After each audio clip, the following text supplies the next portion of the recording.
So there I was, Marcus Webb, human linguist extraordinaire, standing on a rock that made the moon look like a vacation resort. The planet didn't even have a proper name. Just a designation, Kepler 442b7. Catchy, right? Commander Threlvok, my delightful Zentari supervisor, was doing his favorite thing, ignoring me while pontificating about galactic history to anyone within earshot. The guy had 4 arms and somehow used all of them for dramatic gesturing. "This monument predates all known civilizations," Threlvok announced, his translator giving his voice that annoying echo of self-importance. Clearly the work of a species far superior to anything currently existing. Yeah, he looked right at me when he said that last part. Our team consisted of 5 beings from across the galaxy, which sounds impressive until you meet them. There was Pip, a Kixian whose species looked like someone crossed a penguin with a nervous breakdown. He was currently triple-checking his scanner readings because that's what Pip did. Triple-check everything, then check it again for good measure. Then we had Grunther, 8 feet of solid Krogath muscle covered in rocky gray skin that could probably stop a plasma bolt.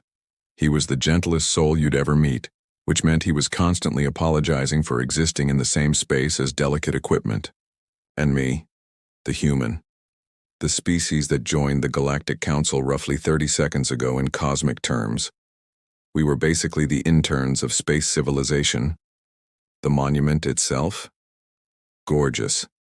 Obsidian black stone, perfectly geometric, covered in symbols that made my linguistics degree weep with joy. It stood about 40 feet tall, humming with some kind of energy we couldn't identify. I was running my hand along the base trying to get a feel for the symbol patterns when it happened. The entire monument lit up like someone found its on switch. "Webb, what did you do?" Threlvok's voice could have cut glass. "I touched it? That's literally my job?" I stepped back as the humming intensified. "Also, maybe don't yell at the guy standing next to the ancient alien artifact that just activated?" The monument projected a hologram, not an image, a sound wave. Visible audio signature floating in the air like the galaxy's most pretentious screensaver. Then it spoke. Not words, just a voice. 10 seconds of someone speaking in a language none of our translators recognized, preserved in crystalline clarity for God knows how long. Pip nearly dropped his scanner. That's impossible. The energy signature suggests this recording is over 50,000 years old. Clearly left by the first builders, Threlvok said, moving closer with that walk that screamed, "I'm in charge here." The legendary species that seeded civilization across the galaxy before mysteriously vanishing. Mysteriously vanishing seems to be a theme with advanced civilizations, I muttered. Has anyone considered they just got bored and left? Threlvok's main eyes narrowed at me. Zentari have 4 eyes. He was using 2 for glaring, which meant I'd annoyed him at 50% capacity. Personal best. The first builders were clearly a race of unparalleled sophistication, he continued. This monument will lead us to understanding their greatness. Run every analysis. I want to know what species created this masterpiece. Grunther leaned down to examine the base, and I heard the telltale crunch of equipment under his foot. "Sorry," he rumbled. "So sorry. I'll replace that." I stared at the holographic sound wave, something tickling at the back of my brain. The cadence, the rhythm. There was something weirdly familiar about it, but that was impossible, right?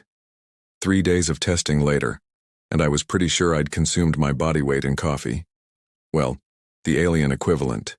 Tasted like battery acid mixed with regret, but it kept me conscious. Pip had set up enough monitoring equipment to make a paranoid surveillance state jealous.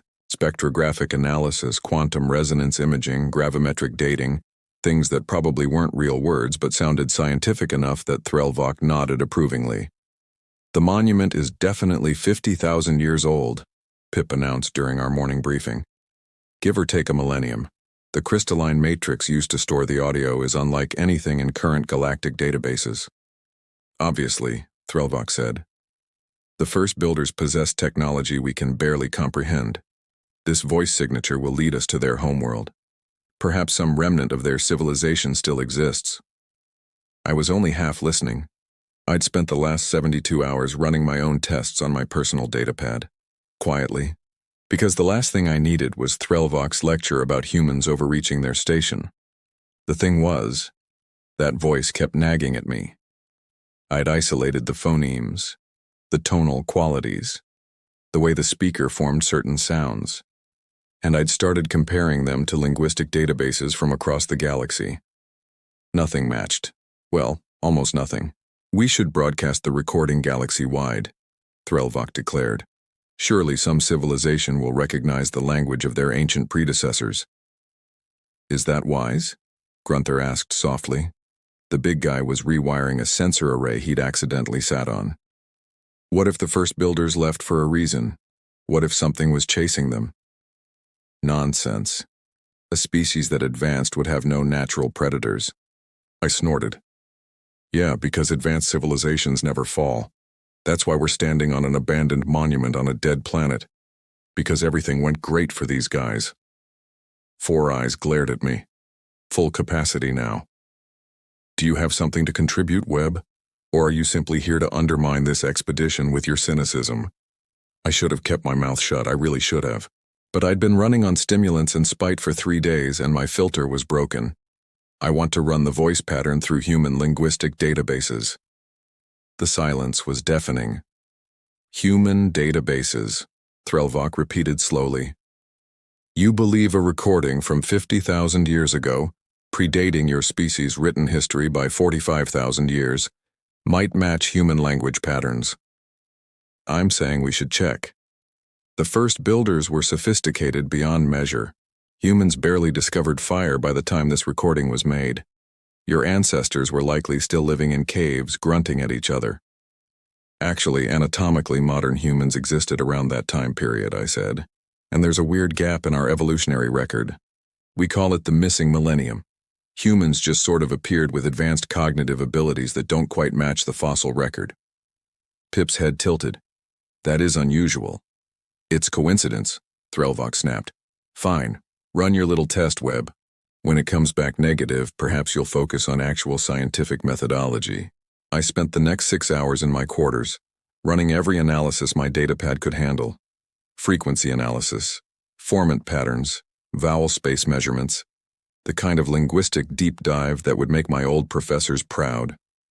The results came back. I stared at the screen. Oh, you've got to be kidding me. The voice pattern matched human vocal range. Not close. Perfect match. The speaker had a human larynx, human oral cavity dimensions, human everything. But that was impossible. Humanity didn't have space travel 50,000 years ago. We barely had stone tools. Unless we did, and we forgot. I ran the test again. Same results. Then I ran it a third time because apparently I was turning into Pip. Still matched. My hands were shaking as I downloaded the data to a portable drive. This was either the discovery of the millennium or I was about to become the laughingstock of galactic archaeology. There was only one way to find out. The team meeting did not go well. You're claiming humans are the first builders, Threlvok said flatly. Humans, the species that still uses combustion engines on half their planets. The species that invented social media before curing their common diseases. I'm not claiming anything. I'm showing you data. I projected my analysis for everyone to see. The voice matches human phonetic patterns exactly. Same frequency range, same form and structure, same everything. Pip studied the numbers, his head bobbing nervously. The statistical probability of convergent evolution producing identical vocal patterns is astronomically low. It's contamination, Threlvok declared. Webb touched the monument. Obviously his DNA or voice signature corrupted the recording. That's not how 50,000-year-old crystalline audio storage works, and you know it. Grunther cleared his throat. It sounded like grinding boulders. What if, and please don't be angry, but what if Marcus is right? He's not. But what if he is? The big Krogath shifted his weight, making the floor creak. My species has legends. Very old legends. About the first teachers who came from the sky and showed us language, agriculture, mathematics. Then they vanished. We always assumed they were Zentarii or Kixian. But the legends say the teachers only had 2 arms. The silence stretched. That's folklore. Threlvok said, but his voice had lost some of its certainty. Let me propose something crazy, I said. What if ancient humans were spacefaring? What if we had a civilization out here, got knocked back to the Stone Age, and basically had to start over? That's ridiculous. Is it? Look at human evolution. We've got this weird gap where humans suddenly develop advanced cognitive abilities, symbolic thinking, complex language, all appearing way faster than natural selection should allow. What if we didn't evolve those abilities? What if we remembered them? Pip was frantically checking something on his datapad. There are gaps in the archaeological record for several species. The Kixian have a similar mystery. We appear in the fossil record already using tools.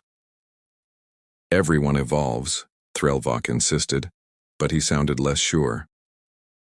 Then let's prove it, I said. The monument activated when I touched it. What if it's not just a recording? What if it's locked? Locked, Threlvok repeated. With a genetic key. What if this thing has been waiting 50,000 years for someone with the right DNA to unlock it? I walked over to the monument. Up close, I could see patterns in the symbols I'd missed before. They weren't random. They were instructions. There, I pointed. That's not decoration. That's a scanner interface. Grunther moved closer, surprisingly graceful for someone his size. He's right. That's definitely technology, not art. Fine, Threlvok said. Test it. When nothing happens, we'll move on to actual scientific investigation. I placed my hand on the scanner panel. For a moment, nothing. Then the entire monument exploded with light. Okay, that's new, I said, trying to sound calm while my heart attempted to escape through my ribcage. The monument wasn't just glowing, it was reconfiguring. Panels shifted, geometric patterns rearranged themselves, and the humming sound had turned into something almost musical. The holographic projection expanded, filling the air with three-dimensional star maps, technical schematics, and mathematical formulas that made my brain hurt just looking at them. And the voice spoke again. Not 10 seconds this time. A full message. In English. Old English. Like really old English. The kind that would make Chaucer sound modern. But unmistakably, definitely, English. My translator earpiece struggled for a moment, then locked on. If you are hearing this, we didn't make it, the voice said. Male, tired, absolutely human. But maybe you will.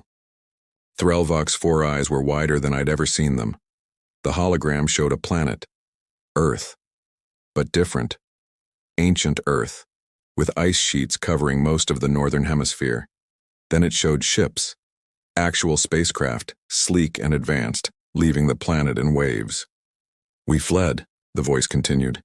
The ice was coming and we knew our civilization wouldn't survive.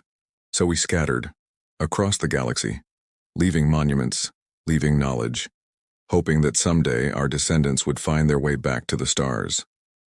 The star map highlighted dozens of systems, each one marked with a symbol that matched the monument. We called ourselves the Seed Bearers, the voice said. We found young civilizations and helped them grow. Taught them language, mathematics, agriculture, left them better than we found them. It was the least we could do, having abandoned our homeworld. Pip was recording everything, his flippers shaking. This is the most significant archaeological discovery in galactic history. We built these monuments as archives, the voice continued.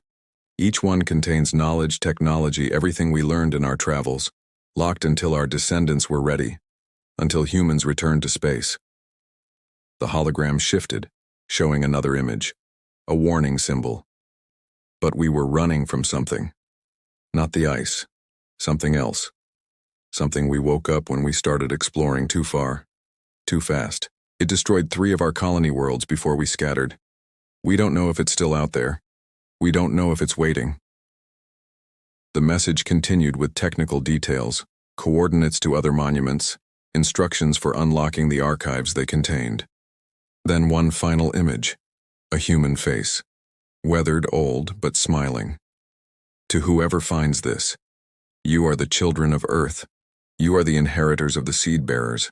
We lost our way, but we never lost hope. Take this knowledge. Use it wisely. And for the love of everything, learn from our mistakes. Don't wake up sleeping gods just because you're curious. The hologram faded. The monument went quiet. We stood there in absolute silence. Finally, Threlvok spoke. His voice was very small. Humans are the first builders. Yep, I said. The legendary advanced civilization that seeded knowledge across the galaxy, that helped countless species develop language and culture, that built monuments to withstand the ages. That was humans. Yep. The same humans who invented something called the internet and immediately used it for cat pictures. In our defense, they're very good cat pictures. Threlvok sat down hard on a rock. All four arms hung limply at his sides. I've been condescending to the descendants of the galaxy's founders for 3 years. Little bit, yeah. Grunther made us sound like laughing boulders. The first teachers were humans. Our legends were true. This is wonderful. Pip was still recording. The scientific community is going to lose their minds. Do you know what this means? I looked at the coordinates displayed on my datapad. Dozens of monuments, scattered across explored space and beyond. It means we've got a lot of work to do, I said. And apparently I'm the only one with the genetic key to unlock them. There's more, Pip said, reviewing the technical data. Much more. The seed bearers had technology centuries beyond current galactic standard. Faster than light drives that don't require quantum tunneling. Energy generation that makes fusion look primitive. Medical treatments that, oh my. Oh my what? I asked. They had conquered aging. These people lived for centuries. I stared at the monument. At this message left by my ancestors 50,000 years ago. We'd been gods once. Then we forgot. And now it was time to remember. The galaxy, as it turned out, was not handling the news well. Within 6 hours of Threlvok's report to the Galactic Council, my personal communicator had received approximately 8,000 interview requests, 42 marriage proposals, and one very confused message asking if I could autograph someone's spaceship. Fame was exhausting. The council has called an emergency session, Threlvok informed me. He'd been weirdly polite since the revelation. It was disturbing. They're demanding a full briefing on the seed-bearer archives. Tell them to get in line. I'm still processing the first archive. The monument had downloaded its entire database into my datapad. 50,000 years of accumulated knowledge compressed into formats my tablet was barely equipped to handle. I'd crashed it twice already. Pip had appointed himself my unofficial assistant. The medical data alone could revolutionize galactic healthcare. The seed-bearers had eliminated most diseases, extended lifespans to 300 years, and developed regenerative treatments that could regrow limbs.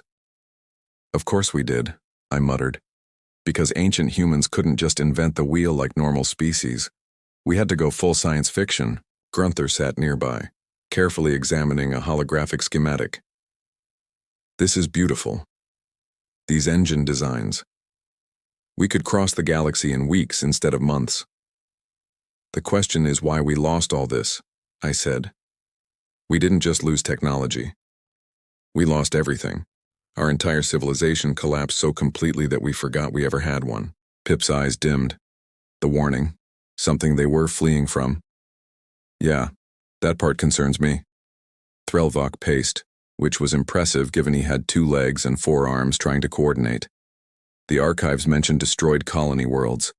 Whatever the seed-bearers encountered, it was powerful enough to threaten a civilization with technology centuries beyond ours.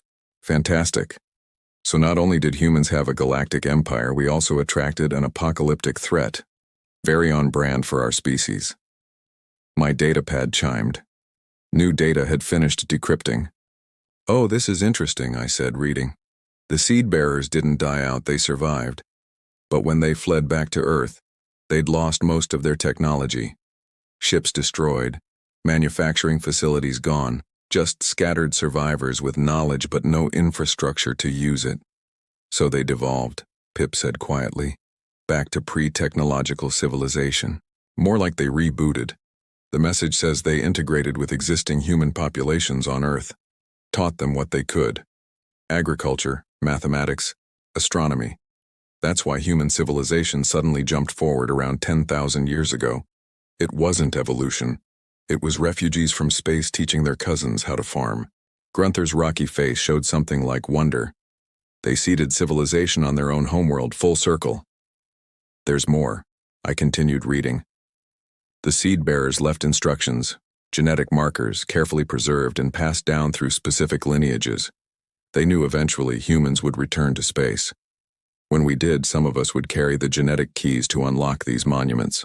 You carry one of these genetic markers, Threlvok said. It wasn't a question. Apparently, which explains why my family has a weirdly high rate of polymaths and a genetic predisposition to curiosity. Turns out, it was engineered. My ancestors were designed to seek out knowledge. That's actually quite elegant, Pip observed. A biological failsafe to ensure the knowledge would eventually be recovered. I kept reading and my blood went cold. Guys, the warning, I found more details. Everyone stopped what they were doing. The seed bearers called it the echo, not a species, a phenomenon. They encountered it in deep space, beyond the galactic rim. It's some kind of automated defense system left by an even older civilization. When the seed bearers activated certain ancient structures they found, they triggered a response. What kind of response? Threlvok asked. The extinction kind. The echo hunts down species that activate ancient technology. It's programmed to eliminate potential threats to its creators, who are long dead, by the way. So it's just an automatic genocide machine running a program from 1,000,000 years ago. The silence was profound. Is it still active? Grunther asked. Unknown.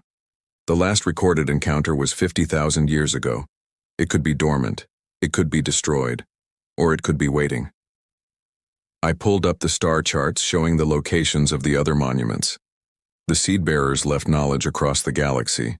Each monument contains pieces of their technology, their history, their legacy, but accessing them might send out a signal, might wake something up that's been sleeping for 50 millennia. So we have a choice, Pip said. Reclaim humanity's legacy and risk attracting an extinction-level threat, or leave the monuments sealed and lose the knowledge forever. I looked at the data streaming across my screen. Medical treatments that could save billions, technology that could unite the galaxy, the accumulated wisdom of a civilization that spanned stars. The seed bearers left us one final message, I said, decoded from the genetic marker itself. Want to hear it? Everyone nodded. I read aloud. Don't be afraid of the dark. Bring a bigger flashlight. Threlvok made a sound between a laugh and a groan. That's very human. Yeah, I said. It really is. 2 weeks later, I stood in front of the Galactic Council, feeling distinctly like a history student who'd accidentally broken into a museum and needed to explain himself. To summarize, Council Director Vexthar said, her crystalline form refracting light across the chamber. Humans are the first builders, the legendary seed bearers who elevated numerous civilizations, and accessing your ancestral knowledge might trigger an automated genocide machine. That's the gist of it, yes. And your recommendation is? I'd spent 2 weeks thinking about this. 2 weeks reviewing archives, consulting with experts, and having exactly one breakdown in my quarters where I ate an entire package of Earth chocolate and questioned every life choice. We go for it, I said. We unlock the monuments. The chamber erupted in debate. 12 species all arguing in different languages, creating a symphony of concern. Vexthar raised a crystalline appendage for silence. Explain your reasoning, human web. The seed bearers left these archives for a reason. They knew the risk. They left them anyway because they believed the knowledge was worth it. And they left a final instruction in the genetic key. Don't be afraid of the dark. Bring a bigger flashlight. A cryptic metaphor hardly constitutes strategic planning. It's not cryptic, it's practical. They're telling us not to hide from threats. They're telling us to be strong enough to face them. The monuments contain defensive technology, weapons, shielding, everything we'd need to defend ourselves if the echo is still active. Threlvok stood. He'd volunteered to accompany me to the council meeting, which was either supportive or he wanted to ensure I didn't embarrass humanity further. The seed bearers made mistakes, he said. They explored too quickly. activated ancient systems without understanding them. But they also survived. They preserved their knowledge and ensured their descendants would have a chance to learn from those mistakes. I believe we should honor that. Grunther rose next, his massive form casting a shadow across the chamber. My people owe our civilization to the first teachers, to humanity.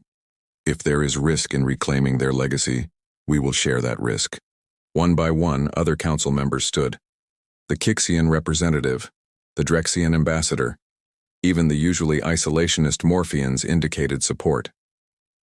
Vexthar's light flickered. The council recognizes the value of this knowledge, but we will proceed cautiously.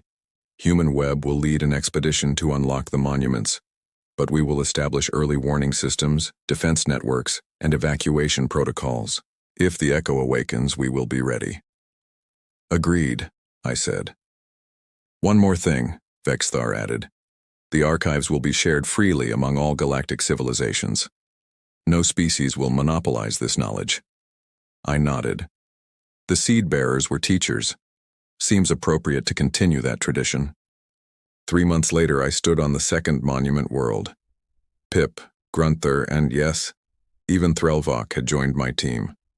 We'd unlocked 6 monuments so far. Each one contained wonders. Medical technology that had already saved thousands of lives. Agricultural techniques that were feeding hungry worlds. Educational programs that were revolutionizing how species learned. And no sign of the echo. Maybe it was gone. Maybe it had never existed. Or maybe we'd just gotten lucky so far. I placed my hand on the 7th monument's scanner panel. It activated, brilliant and beautiful, and I heard my ancestor's voice again. A different speaker this time. A woman. Young. Hopeful. We built these monuments with one purpose, she said. To ensure that even if we fell, knowledge would survive. To ensure that humans, our children, would have the tools to reach the stars again.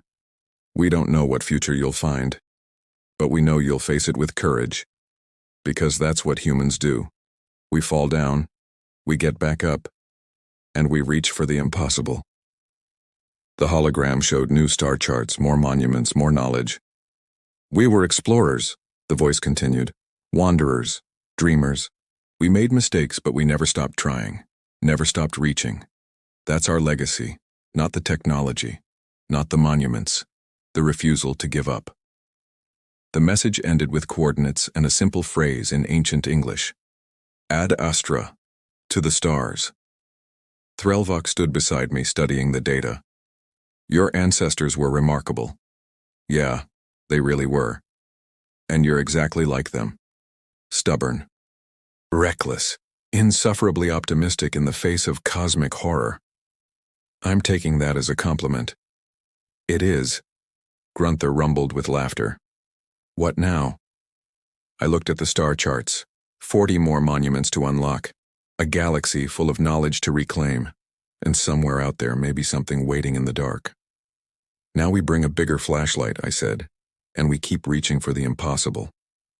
Pip checked his scanner. No unusual readings, no sign of the echo.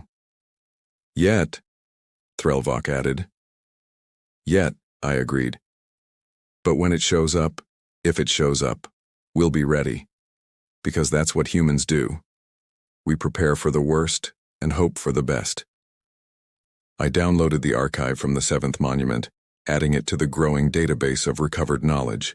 Besides, I said, grinning, my ancestors didn't build these monuments just to have them sit here collecting space dust for another 50,000 years. They left us the keys. Time to unlock everything.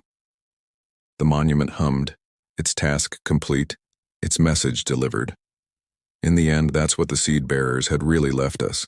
Not just technology or knowledge, but a reminder. We'd been to the stars before. We'd fallen. We'd forgotten. But we'd found our way back. And this time, we weren't going anywhere.